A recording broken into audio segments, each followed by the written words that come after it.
everyone, Christina Tali, that trans geek girl, and we are here again to discuss stuff, because it's always fun. Anyway, with me today, I have Chris Stolle. He is the CEO of Realm of the Mist. He is the host of Breaking the Fourth Wall. He also does an exuberant amount of video gameplays on Press A Gaming. 2? Oh, come on. You've put how many videos out now? No, but I was meaning I'm only doing 2 playthroughs. But you've yes, you put them out like Vegas, constantly. I've put up like 12, yeah. You're just like, oh, there's another one. The next day, here comes another one. So anyway, why we're here and why I have Chris with me today is because we're going to talk about RPGs. RPGs are the games out there that pretty much take you away, make you, live a life, or help you live a life that you would not normally get to live. Allowed you to escape from your normal humdrum life, so to speak. So we're going to talk about some of the best ones out there. So, do you have any ones to start us off, seeing that you're the guest? Well, perfect segue out of what you just said, I would probably have to say one of the first ones I'll have to throw out there was the innovator of the MMORPG. The one that many people, for many a times, has lost too many years of their life, this guy included, to this game, and to this day still runs as hard as it did the day it released. Gotta give it up to World of Warcraft. See, I did play World of Warcraft. I've actually tried on a couple separate occasions to play World of Warcraft. And while, yes, I'm not going to deny that it is an innovator and it's been copied 50 million times, for me, it was just... Maybe because I didn't have enough people to run with, it just got kind of boring really quick for me. So... Well, that's the problem with a lot of MMORPGs, that if you don't party up, it does get repetitive and boring. I ran into the same issues with things like Star Wars: The Old Republic, and even now with like Elder Scrolls Online. Because I don't have people to party up with, it gets mundane and I stop playing. But I just have to give the credit where it's due in the fact that it was a well-crafted game for an MMORPG. It had a lot more depth than most MMORPGs do. Of course, its expansions have severely helped it and hindered it at the same time. But all in all, I mean, it's just like it started a craze, and a craze that is still going on. True, and I'm actually going to counter that with another MMO, which is, even though this game unfortunately does not exist anymore because it was shut down to make way for the Old Republic, and that was Star Wars Galaxies. See, I never played it, so I don't know. Yeah, Star Wars Galaxies, I'll explain it. The thing about it, it took place in between Episode 4 and Episode 5 of Star Wars. So, it was that gray period in between where, as they marketed it, it's like, it's time to tell the greatest Star Wars story ever. Yours.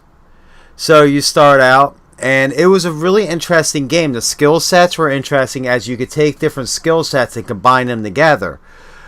Like, for example, when I first started, I started a couple days after launch. I had what they call a carbineer, which was a mid-range gun, and creature handler. It means I had pets that I could use to attack people, which was actually ended up being a pretty nasty combination. And eventually I worked my way up hardly, and it was a lot of work and worth it, and became a Jedi. But the thing was, being a Jedi was something you really had to work at becoming in-game because of the time period, and you didn't have people like thousands of Jedis running around during that time period because most of them were in hiding. And in reality, yeah, my character was in hiding afterwards because what happens is there was a bounty system that would trigger. So once you became a Jedi and they found out you were a Jedi, like if you were out in Mos Eisley or Bespin, and you accidentally let it go that you're a Jedi, you get bounties put on your head, and once you get killed, you get killed. So, like many Jedis, we went into hiding afterwards and had to start another account to make another character, but... But the thing unique about it, a lot of things that were unique in this MMO that it still doesn't see, that you still don't see to this day. One thing I'm going to touch on, I've touched on this so many times before, I've even dropped a video about Star Wars Galaxies, was the player towns. So whatever server you're on, say if you went to Tatooine and you're driving through Tatooine, which was completely open as well as a complete sandbox, you could drive into, say, Mike Guild's town, which was Argonia, and you could drive right through it, go into every house that was unlocked, go buy stuff from these vendors that were in there. Like, each town had its own economy, had its own, basis. Like, you get a shuttle part after you had so much population. You had this after so much population, that after so much population. So there were rewards. And everyone could visit your city, which was like a really interesting... Because, now most MMOs have instances you have to go into. Like, I believe World of Warcraft, they brought in, like, player homes, but you have a generic door everyone goes through, and it takes you to your home. Which this, like I said, you would drive right up, you would see my home. You could go right in to have a sign on there. It would say at the time it was AGL by Odera. You can walk in. You can see how my house was decorated. You could even, you could walk into my store, which was Argonian Shipwrights or Team Argonia Racing. I had two vendors in one store because I used to build speeders and stuff or swoops and speeders, and I used to build some of the best ship parts on the server at the time. But it was just something that I have never seen in any other MMO since then, and it's something that I would love to see in another MMO, to be honest. I would love to be able to drive through any MMO, or ride through, whatever the case may be, and run into a player town and go through and take note of how this the town itself is designed, and see what's in there and see how people do things. I always find that kind of stuff interesting. So... That's fair, but what you're describing still exists in today's gaming communities. Maybe not so much in RPGs and especially not in MMOs much anymore. But it does exist in like strategy worlds, because as you were describing it, what kept popping into my head. Granted, it's supposed to be an RPG show, but I was thinking of Masters of Orion.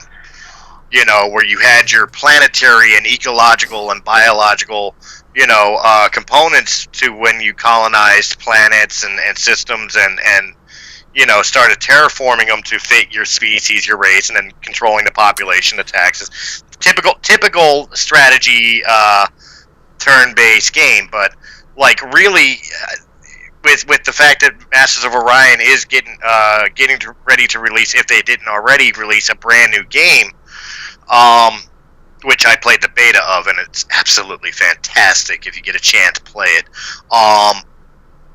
Really, what you were describing in being able to do that, like you did in Star Wars Galaxies, it is really close to what Masters of Orion is doing in the strategy genre. However, and I'm gonna mention this as the whole franchise, but another game that did do this on PC and the consoles was the Fallout franchise, specifically Fallout 4 with your settlements, which arguably it's very choppy. It still needs a lot of work. I would just say that for the record. Needs a lot of work, but it was a first attempt. Skyrim kind of attempted it too, but it was the first time it really became a real character in the franchise. So and arguably Fallout is one of the best series that has come out as far as video RPGs in the longest time. And I say arguably, because I know people will argue Elder Scrolls, which we will talk about later, and other franchises that are modern, but Fallout has got to be one of the craziest RPGs of all time. I love Fallout. I'm going to say that for the record. I'm actually doing a playthrough of Fallout 4 for Press A Gaming right now, incidentally. And I love Fallout. I've loved all of them. While 1 and 2 were more turn-based strategy games, as well as they still had their role-playing element. Yeah, true, but they were more of a turn-based game, whereas 3 was straight, first-person or third-person shooter, depending how you rather play, full RPG immersion, which was amazing, an open world.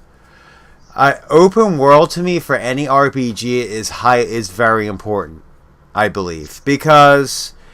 if it's going to be an RPG and you're going to play a role-playing game, you're going to play the Lone Survivor of Vault 111, or the Lone Wanderer of Vault 111, or the Vault Dweller, Vault 101, or I can keep going on, or the Courier from New Vegas. Anyway, you're going to play on Press A Gaming, I'm doing a playthrough of New Vegas. So, sorry, go ahead. But yeah, if you're, chances are, if you're going through a wasteland you've never visited before, you're going to go through things. You're going to want to explore as well. You're not just going to run through and do the missions. You're not going to go, oh, let's go save these people. Or as very popular, very well known in Fallout 4, there's another settlement that needs your help. I have nightmares of Preston saying that stuff. Like, modern gaming has given me 2 nightmares, and one is Fallout 4 with the another settlement needs your help. Oh, I got a word of another settlement, blah blah blah, and then the stupid hit marker from Call of Duty.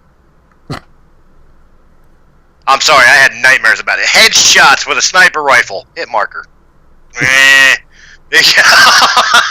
Sorry, guys. I am not a Call of Duty player, so. But how annoying is that? You're using a 50 cal Barrett. You headshot somebody, shoot them square in the dome, and instead of an instant death, you get a hit marker. Oh no, it's something similar to that. We'll talk about another RPG as well when we're talking about Call of Duty. It's Destiny. Because a lot of times in the Crucible, I'll be sitting there lining up with a freaking icebreaker, which is, anyone who knows Destiny, it's one of the more powerful sniper rifles out there, and I'll be perfectly lined up with this guy's head, and I'll pull the trigger, or I'll hit with no land beyond, hit the trigger, hit him square in the head, and it doesn't kill them. So now I just gave away my location, not one chance to get that really good shot in, and now I'm dead. It's like, how? I just hit him right between the eyes. How did that person not drop dead? And then that person single shot you with a no land beyond with the same gun. It's like. And actually, let's talk about Destiny. Destiny is another RPG. Destiny 2 is getting ready to release next week. By the way, I disagree with you on that. I think it's more first-person shooter than RPG. It has really a whole story. It has a whole storyline behind it. So I would say it is actually considered. It is actually classified as an RPG. Well, then you can classify Call of Duty. Well, Call of Duty really doesn't have a storyline like that. Behind them. Yeah, they do. They're campaigns. They're single-player campaigns. No, these aren't single-player campaigns. This has an entire storyline behind it where you're the actual Guardian. And you're trying to save, what little bit of the world's left. So it actually has a full immersion quality to it as well. So it's a little bit different. Understand? I'm not dogging the game. And anybody who's a Destiny fan, I'm not dogging the game. I just disagree with the premise of it being an RPG. We can still talk about it. Yeah. I personally don't see. I view it more as a first-person shooter than an RPG. In a lot of ways, it is. It kind of combines both of them. But a first-person shooter can be an RPG as well. Fallout proves that, yes. And actually, you know something? We're going to actually go back because Chris and I have a history with this game. From its bad voice acting to even its really, really bad jokes to our old band even writing a song about this. The Resident Evil series. I argued for the longest time that Resident Evil was definitely an RPG. It is an RPG. It's classified as survival horror, but it's an RPG, and it's hard. Yeah, you're role playing as one of the 2 characters is either Chris Redfield or Jill Valentine. It's an RPG. But yeah, the original. I mean, what sets this game apart for me? I mean, I have the remaster, and I think the first thing I was instantly annoyed about with the remaster was the fact they fixed the voice acting.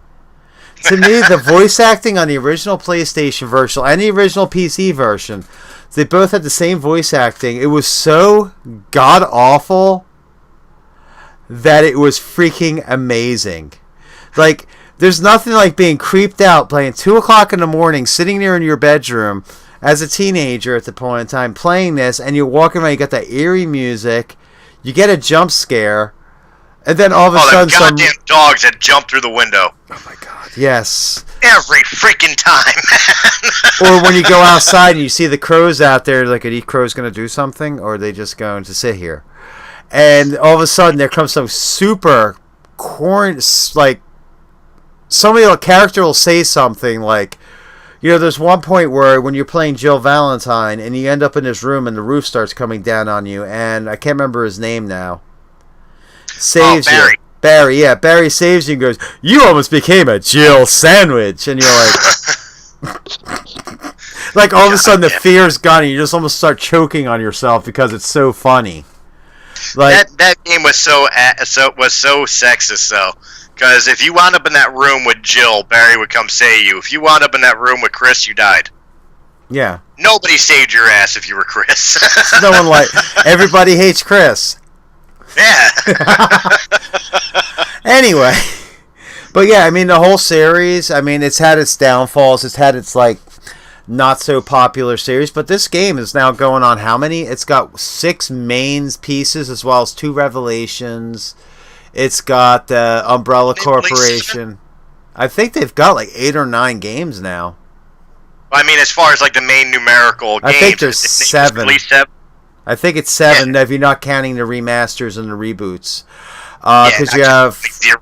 Because 7 was the new one, I believe, that came out. It might be 8. I might be mistaken, but once again, yeah, it's a horror survivor game, but it's still an RPG in a sense that you still are immersed as a character in the game, and you're still playing through, and you're still playing as that character, trying to figure out what is going on in this mansion or town or whatever, or Raccoon City itself, in a police station, whatever the case may be.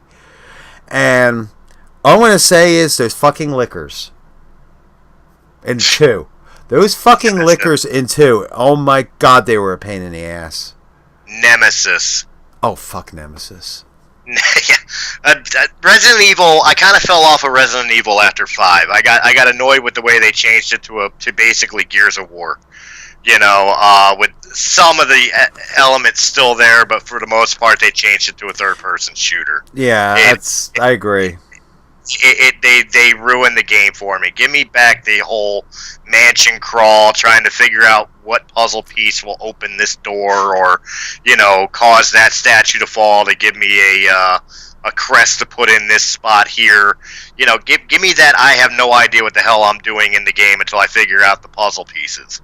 Instead of the linear play, which is really what ruined it for me, is that everything became so linear. Yeah. Point A gets you to point B. But yeah, Resident Evil definitely has a special place in my heart, and it always has. We've lost nights together as a band, not only writing Die Wesker Die, but we lost nights but we lost nights at a time where after we get done practice and watching South Park, turned on the PlayStation, and we're just playing until our eyes bleed and our fingers are raw, and instead of shutting off the game, we pass it over to the next person.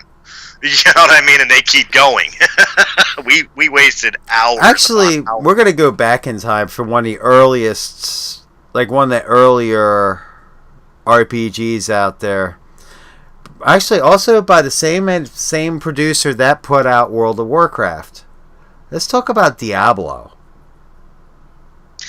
I liked Diablo. I mean, again, you're talking about the same company that also did World of Warcraft, did StarCraft, which is another great game. But StarCraft is a strategy game, so true. Well, it is an awesome game, but it is strategy. All of it, Warcraft, which before World of Warcraft, where it was kind of a strategy game as well. None of it would have existed if it wasn't for Diablo. Diablo was a dungeon crawl bitch of a game, but man, was it fun. That and Diablo 2, Diablo 3. They are great games, and I still loved it. I played Diablo 3 once in a while. I haven't played it in a little bit. Essentially, my disc magically vanished, so I have to get another copy of it, but when I do, I will start playing it again. So, I mean, I love the Diablo series. I spent so many hours on Diablo 2. I think I burned out a CPU playing Diablo 2. I played it so much because I would play it when I was home. If I was at work or I went home, my game was still on. I was running a Pindle bot or something along those lines to get the better loot or to make some money. So I admit it now, yes, whatever. Now I would never do that kind of thing, but back then it was a whole different world. So I was a teenager and I was stupid, so that's my excuse. Well, after the Pentium 1 has long since gone. That's how long ago it was since I played a Diablo game. The game that really reminded me of Diablo, which was on consoles, I think it was on PC too, but was on consoles, that really kind of took me back to that fun that was Diablo, was Dungeons and Dragons Baldur's Gate. Oh, yeah. You know, that one just, it was the same concept. It was a hack and slash dungeon crawl. It was wonderful, but you could choose your characters, your races, and then, you know, you were going through Baldur's Gate into the dungeons and into the sewers, and, you know, it was a blast of a game. You could waste many hours on it.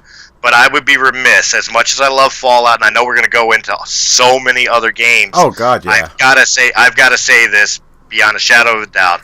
I wouldn't be sitting here right now and discussing with you RPG games. I would not be sitting here right now and joining the other members of Realm of the Mist into playing Gaming XP, the Pathfinder game. I would never have picked up a D&D book. I would never have picked up some dice. Myself, personally, if it wasn't for Final Fantasy. Was holding Final Fantasy to the end. I've got to get it out there. We'll talk about that later. All right, well, we'll pass it along, but none of this stuff would have existed to me if it wasn't for Final Fantasy. To me, Final Fantasy, the franchise, is the greatest epitome of video game RPG, which we'll get to. I mean, yeah, because there's a lot involved with Final Fantasy. That's why I'm holding it for the end. But you're talking about that. The game actually got me into playing tabletop D&D, things like that, or actually made me interested in it, because I haven't started playing tabletop till recently. But I mean, it's actually still a very well known game. It's I actually have one of the newer versions of the game on Steam. But I remember playing this game back when I was in 8th grade. Yeah, 8th grade, and that was Bard's Tale. Never played it, but I did see that Xbox, at least, I don't know if PlayStation does or not, has released a Telltale's version of the Bard's Tale game.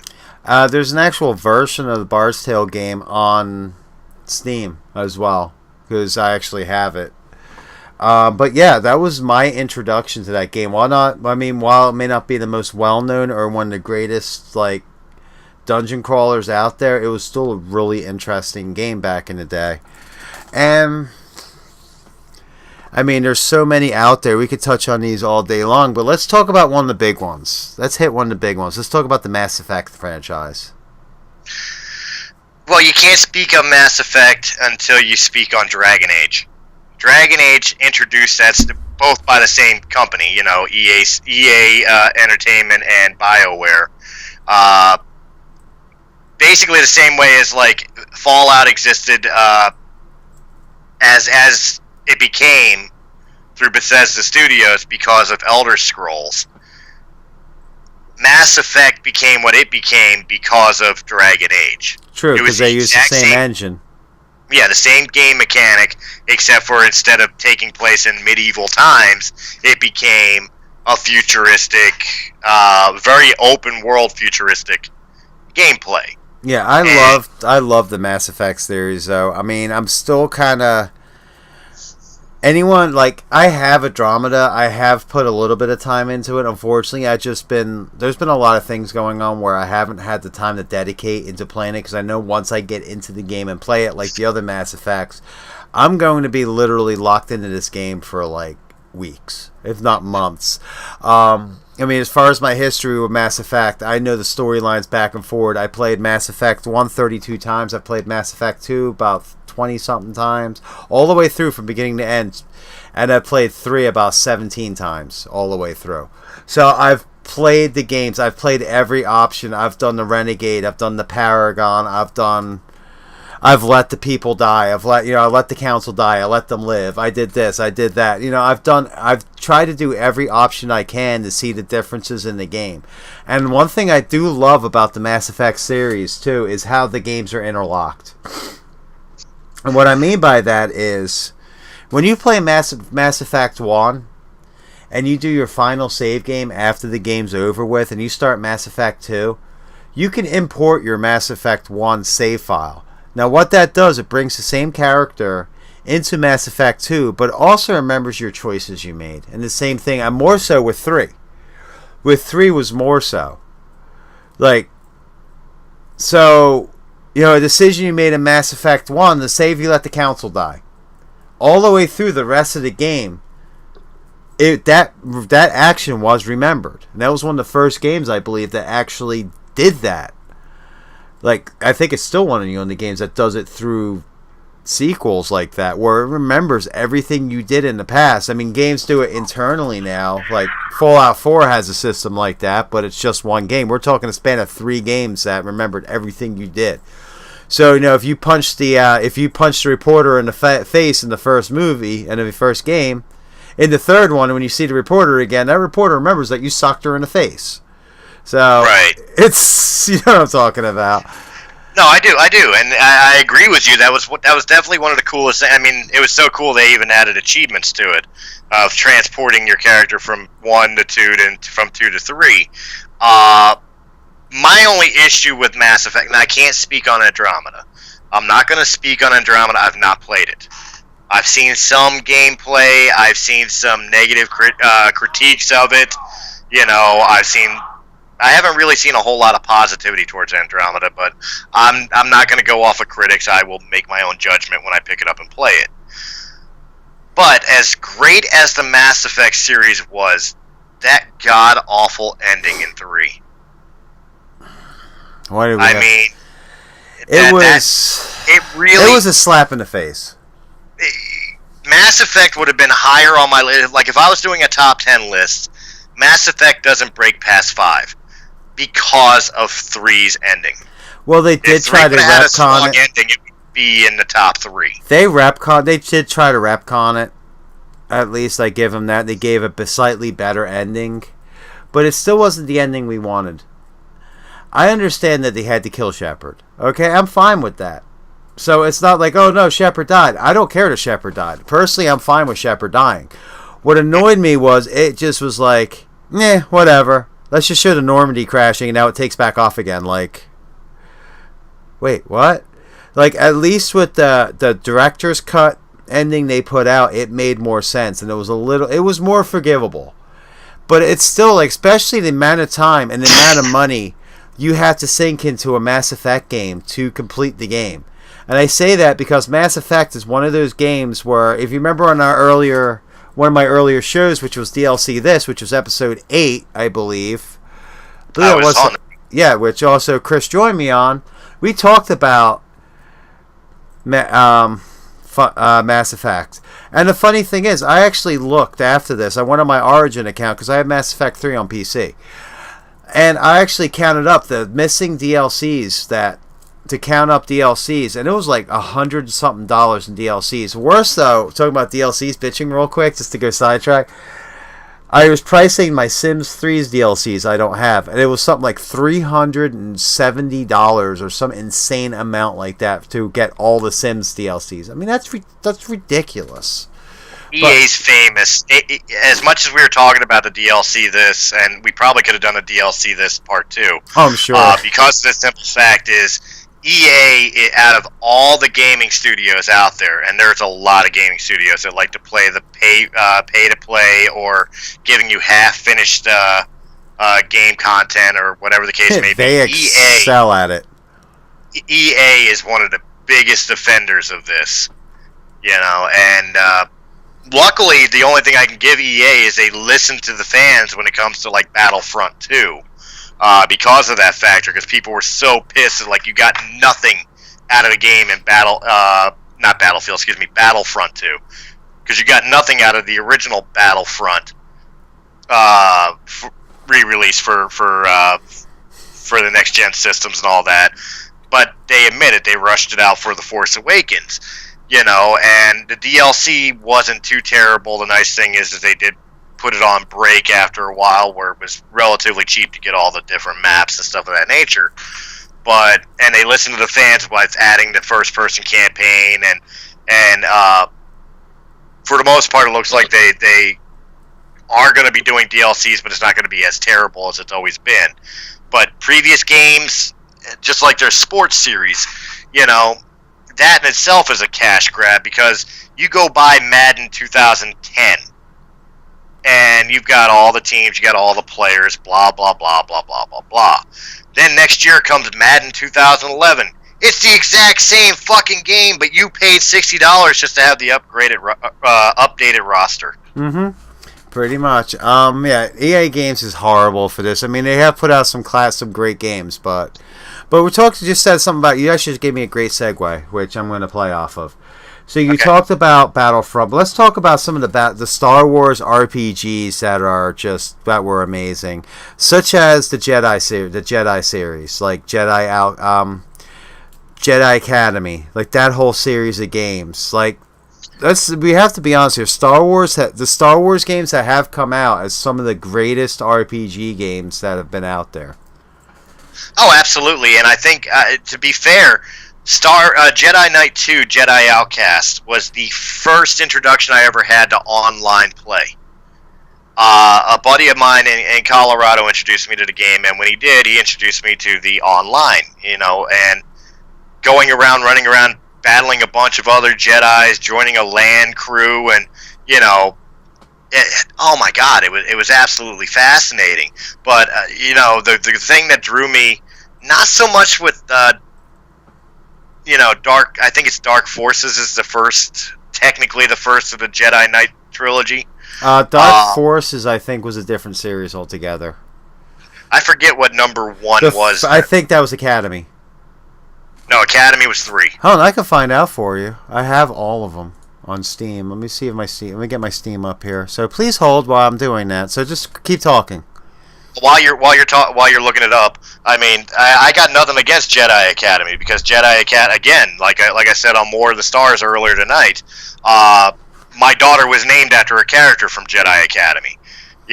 Both games had stellar storylines, memorable characters, and a good game dynamic. I mean, it was RPG, but it was Star Wars, and it didn't lose translation between the both of them.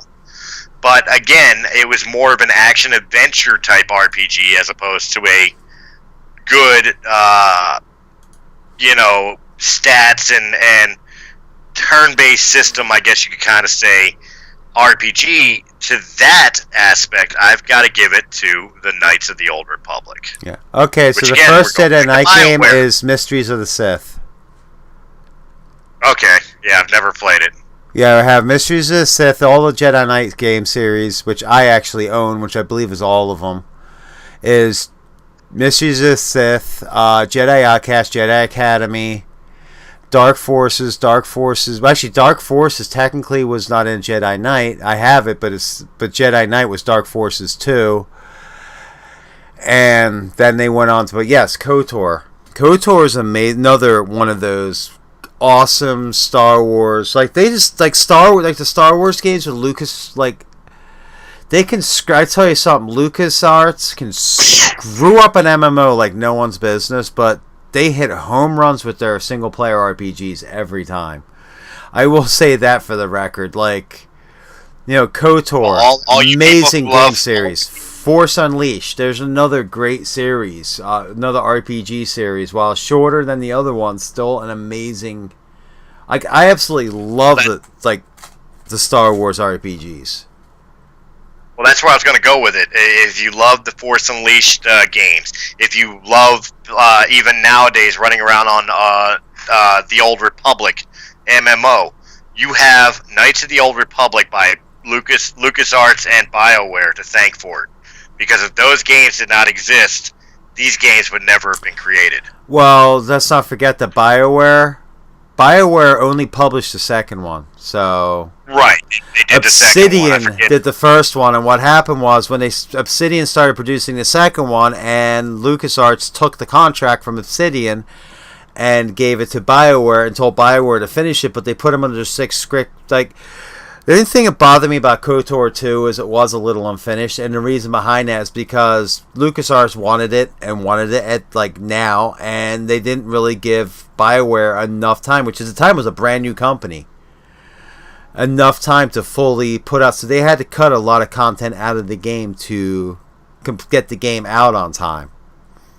So well, that's not new for Obsidian because the same thing happened with New Vegas. That's why New Vegas seems so short. Obsidian got put under the gun by Bethesda to get New Vegas out. I didn't think Obsidian had anything to do with New Vegas. I thought that was ZeniMax. No, that's Obsidian. Is it? ZeniMax was with the Elder Scrolls, and Bethesda and ZeniMax, I think, did Fallout 3. And they did. But Obsidian was Fallout Vegas. Okay. Well, let's also, like I said, we've talked about Fallout, we've talked about the Star Wars. Let's talk about Tomb Raider. Game we all kind of grew up with.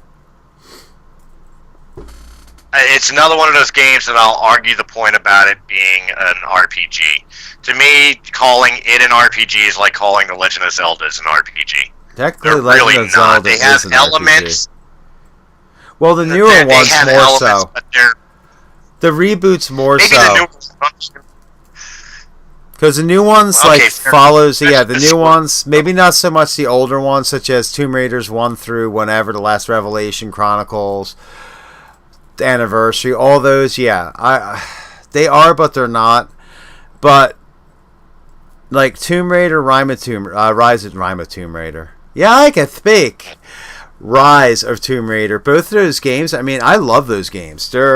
But they are definitely hardcore RPGs, and they're great RPGs. While they're not straight, we're gonna go kill everything. There's a lot of weird, puzzles you have to work out to get out of certain rooms. There's a lot of times where you have to do the weird telltale control system, as I call it now, where as you're sliding down a ravine, you got to be able to push left at the right time, then you got to hit X at the right time, and you got to do this at the right time just to be able to not get killed. And I call it the Telltale system because of the damn Telltale games out there, which just have nothing but that's based off of. But I love this series. I don't know how you feel about them, but yeah, I love the new Tomb Raider series. I fell off with Tomb Raider after 2. Like, it to me it was so repetitive, and I lost interest. You might want to check out the new ones. Games beyond it, but I had lost interest in Lara Croft and her story. Gotcha. So let's move on to let's think about some other RPGs out there.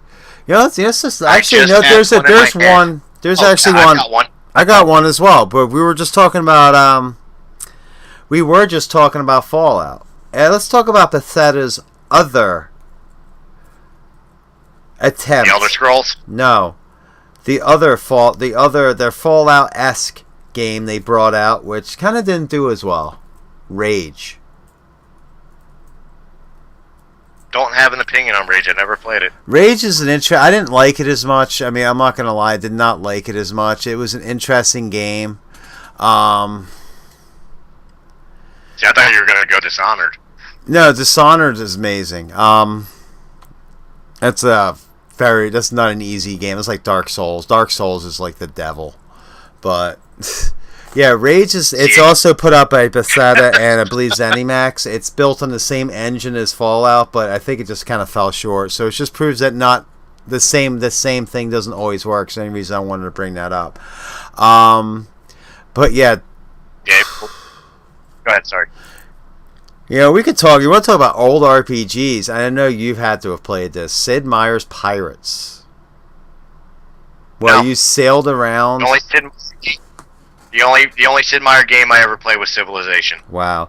Well, Pirates. I mean, it was different than the other Sid Meier's games for the pure reason that you played a pirate that was actually you're trying to hunt somebody down that killed your family. If I remember the storyline correctly, but the whole game was you constantly stole ships, and you just had at one point you could have like an entire armada following you just from ships you stole, and you captain one, you go into battle, you can send what ship you want into battle, beat them up, but you play a pirate, and it's actually a very interesting pirate theme. And I believe they completely ripped it off. Sony SOE ripped it off when they brought out Pirates of the Burning Sea because it was the exact same system, although they eventually screwed it up like they always do. I'm not a fan of Sony Online Entertainment, just FYI. I have a lot of bad blood with them due to I'll put it this way: 3 reasons why I hate SOE: Star Wars Galaxies, EverQuest 2, Pirates of the Burning Sea. There's my only 3 reasons. 3 games they completely ended up destroying, and they just folded because they were literally that shitty with them. But all right, well, I've got. You brought 2 in, so I'm going to bring 2 for you that we can discuss. One is a more recent game, which I'm still sitting, biting my fingernails for the next. Fable. I love Fable. Now, I'm not going to talk about Fable Legends because that Kinect game was retarded. But Fable 1, 2, and 3, and the upcoming, I think it's Fable Legends coming. I think Legends is already out. I think I have Legends. Okay, I know there was a next gen one coming. Yeah, I'm waiting for that too. It's not already out. But that game franchise, I mean, I remember when I first heard about it, I'm like, it doesn't sound all that good. But it was really, really immersive. God, and they just the effects of like having almost complete full control over how you're perceived in the world by your actions. And not only are you perceived by it, your character's appearance changed, whether you did good deeds or bad deeds, whether you used more magic or more weapon-based attack, or, archery. Your character physically transformed to the style you played. And the rest of the world around you reacted to it. It was really, really pioneering for its time. I love the Fable series. I mean, I think it was 2.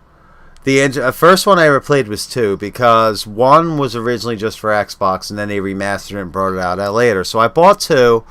I got 2 very cheap. That's why I bought it. I'm like, something, I'll try it. And I remember sitting there watching the intro video with this chicken.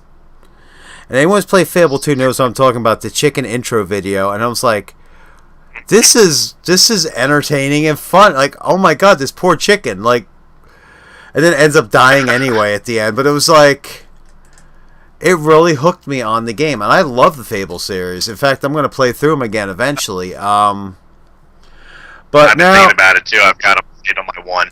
But the second game I wanted to bring up, before you do, I would be remiss if we're going to tackle Final Fantasy, which I know we're going to be hitting soon. We've got to talk about what I always call its evil twin brother. Because when Final Fantasy first came out, it was exclusive to Nintendo. And during the war of Nintendo versus Sega, while Final Fantasy was with Nintendo, Sega had Phantasy Star. Oh, I love Phantasy Star. Yes, and the game's still around, actually, once in a while. You see, I think they made one for 360. I don't know if they did put one out for 1. They did, and it was a MMORPG. It was a Phantasy Star Universe. Okay. And actually, speaking about that, let's talk about another one of those great ones that were missing. But Phantasy Star, yeah. Because I was actually going to go somewhere else, but why do I talk about this one, too? Because this was another completely console-based RPG that was, I believe it was originally released on Nintendo. I could be wrong, so don't quote me on that, but that was Star Ocean. I remember Star Ocean. I actually have the one for 360 that came out. It's like 6 discs or something crazy like that, but yeah, I have that one, and even in, like, that's just an amazing game series still. Like, I love that game series. Oh, I just thought of another one. And a classic, and I can't believe you haven't brought this up yet. Even though it was more of a piling fighting game, it was considered an RPG, and that is Wing Commander. Wing Commander, I always looked at as more of a flight simulator, but yeah, I could jump on board with that. It's definitely, it definitely had its RPG moments to it, and obviously it was a great game series until Prophecy or whatever it was called. Prophecy and Privacy. Yeah, I mean Privateer. But no, I love the series. I mean, the biggest thing I hated, the biggest thing I freaking hated on the Wing Commander series. And Chris Roberts, I'm a huge Chris Roberts fangirl. I will say that for the record, who's designer of Wing Commander. But my biggest beef with Wing Commander was the landing dynamics of this crap.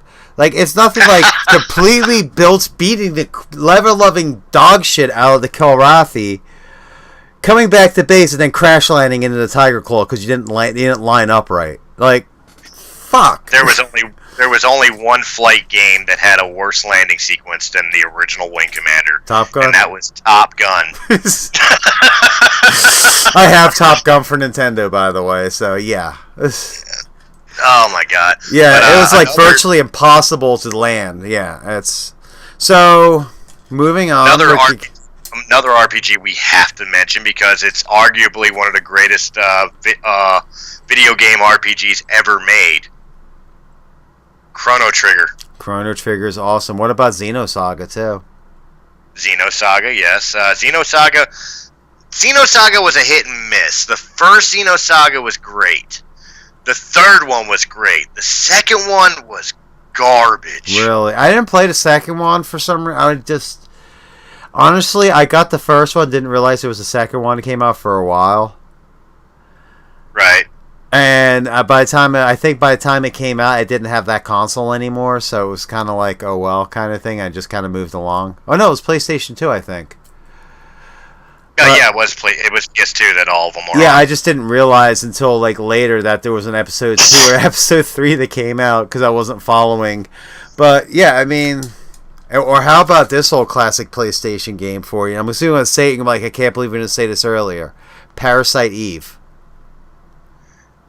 Wasn't as much of a fan. It wasn't a bad game. I just wasn't as much of a fan. Again, it was one of those. It had a cool game dynamic. I just wasn't into the story. I brought it up for Mayor because I remember that was Mayor's game more than anything else. Yeah, that was Mayor's game. So I brought it up. Wild Arms. Wild Arms. I'm not even commenting on that. Another one we wasted a lot of time on.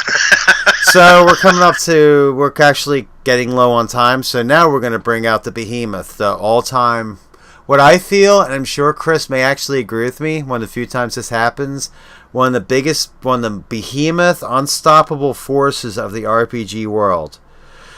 Originally released as, I can't remember the director's name off the top of my head, but it was called Final Fantasy for the pure reason that this director had made several failed game attempts. And this game, the first Final Fantasy, was his last attempt at making an RPG.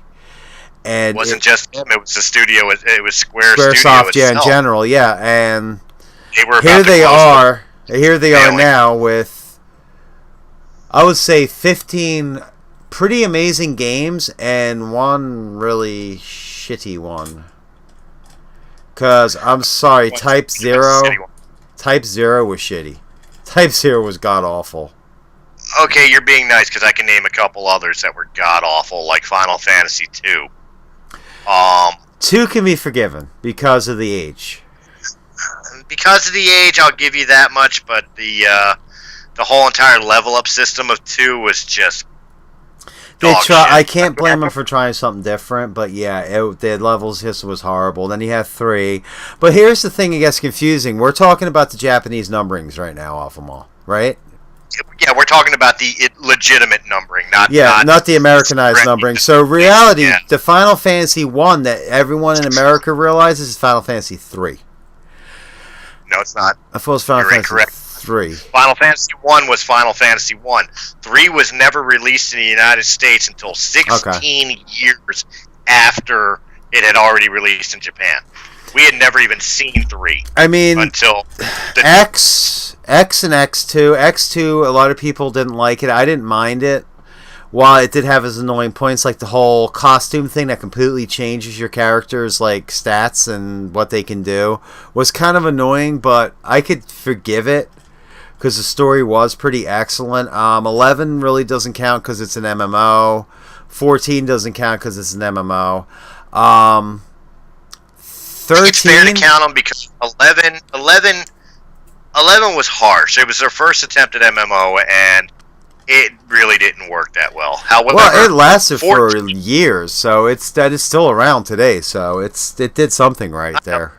I know, but 14 excluding the first release of 14, which was absolutely a disgrace. But when they re-released 14 as A Realm Reborn, oh my god, it's such a beautiful game. Yeah, it really is. I love that game.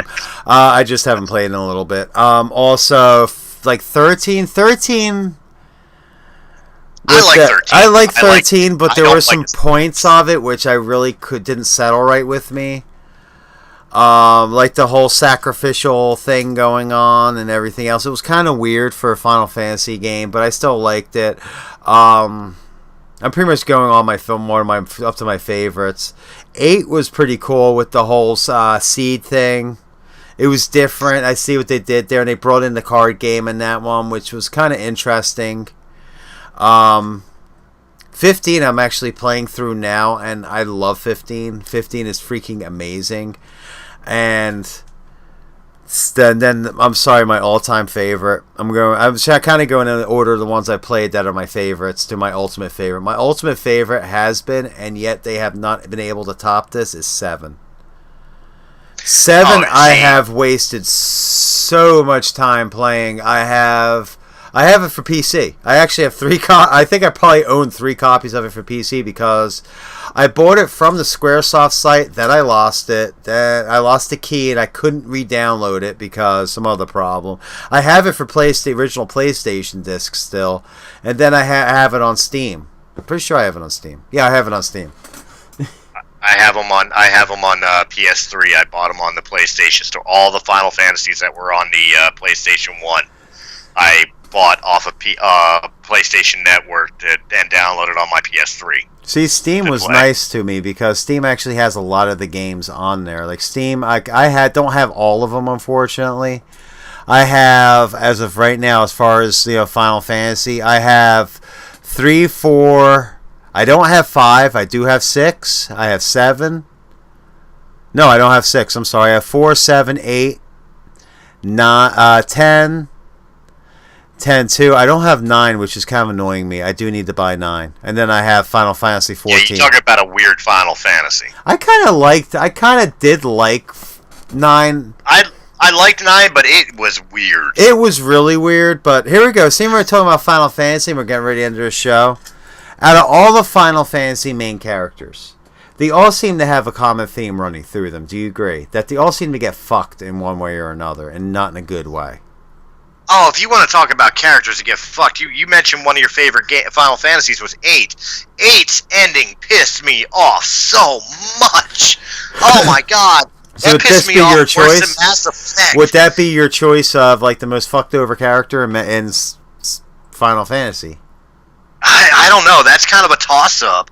Because Squall, the idea of Squall was he was a loner character who didn't want friends because he didn't want to lose his friends and wind up dying alone. So he thought it was better to distance himself from people. Then he learns the value of friendship. He learns the value of trust and the value of love. And then in the end of the game, he winds up in an alternate dimension, separated from his friends, and dies alone. See, I think... The only thing that makes it a toss-up is Cloud living the life of somebody else. See, I think I have to go to 10 for, I think, the most screwed over character because... For just being a memory? Yeah, like the fact that, he wakes up not understanding what the hell is going on. He makes friends, he falls in love with Yuna. Everything else. Titus falls in love with Yuna and everything else. Meanwhile, the entire time he's battling like the not good enough complex he got from his dad. Only to find out at the end of the movie he's just a memory and he doesn't really exist anymore. And he fades away into nothing. And it's like... Ow. Like, I felt bad for every main character. Like, even like Yuna, like... Wow, like...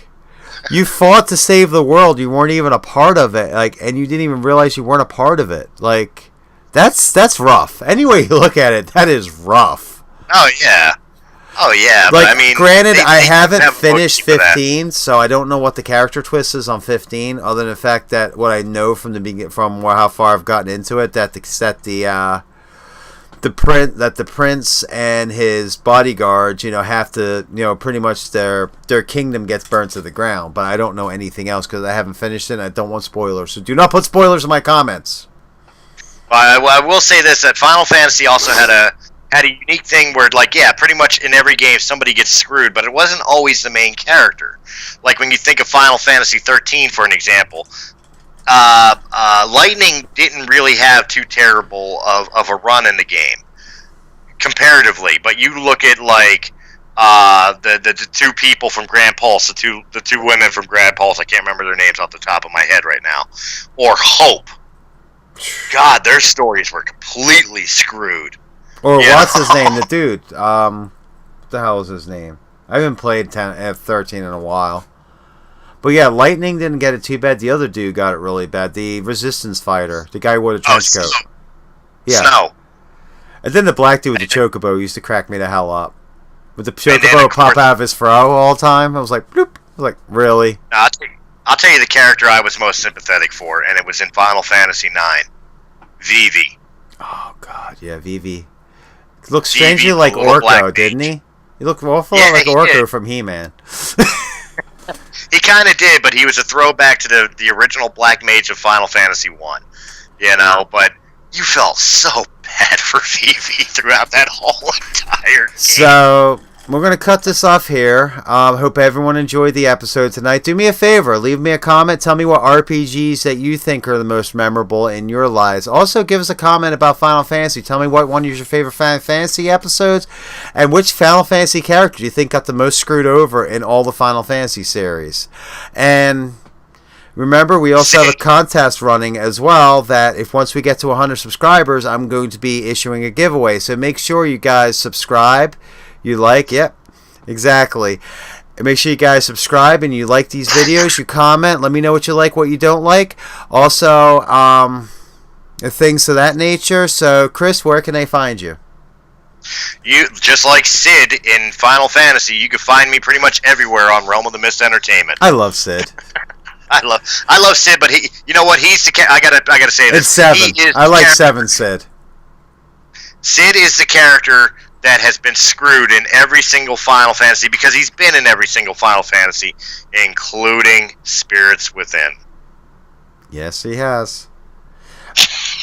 I like Spirits Within. That was a good movie. It was a good movie. It would have been a better movie if they had not put Final Fantasy in the title. But that's another shit. Yeah. I understand what they were doing there, so I understand why they did it and what they were attempting, but anyway, like I said, tell me what you like, what you don't like. Tell me what Final Fantasy characters you think have got completely screwed over. Tell me what Final Fantasy characters, what Final Fantasy is your favorite. Tell me what MMOs, or not MMOs, what video game RPGs that you guys really love that you think should have been on this list or should have been talked about. And until next time, I'm Christina Tali. That is Chris Stolle. And y'all have a good one. And this is that Trans Geek Girl signing out. Later. Off to Gaia.